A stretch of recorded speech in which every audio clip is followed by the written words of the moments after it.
Il nous revient donc aujourd'hui, dans des circonstances qui ne sont pas toujours faciles, de procéder à cette transformation et à cette maîtrise des finances publiques. C'est un exercice difficile, mais il est indispensable.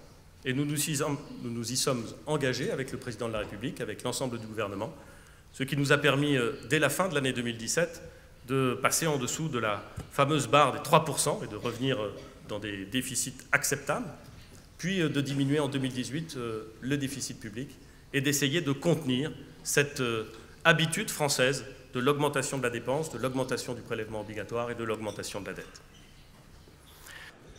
Sehr geehrter Ministerpräsident, sehr geehrte Bürgermeisterin, est-ce assez rapide? Probablement pas. Est-ce que ces mesures suscitent l'enthousiasme? Pas complètement. Mais, mesdames et messieurs, j'ai le souvenir de l'entretien que j'ai eu avec Madame Merkel et avec le président Steinmeier en septembre 2017. Lorsque je suis allé les voir, ils m'ont dit, au fond, tous les deux la même chose. Ils m'ont dit, si vous voulez faire des réformes, il faut les faire tôt, il faut les faire vite et il faut les faire loin. Et puis ils m'ont dit ensuite,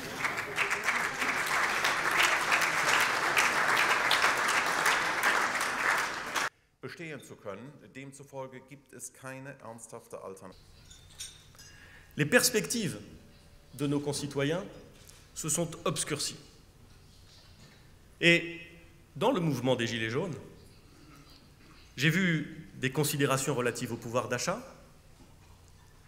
J'ai vu des femmes et des hommes qui nous disaient « Nous ne pouvons plus vivre dignement des fruits de notre travail. » Et les perspectives de nos enfants ne sont plus aussi bonnes que les perspectives que nous avions. Cette vérité française n'est pas exclusivement française. Elle n'est pas sans lien avec les soubresauts politiques que connaît l'Italie.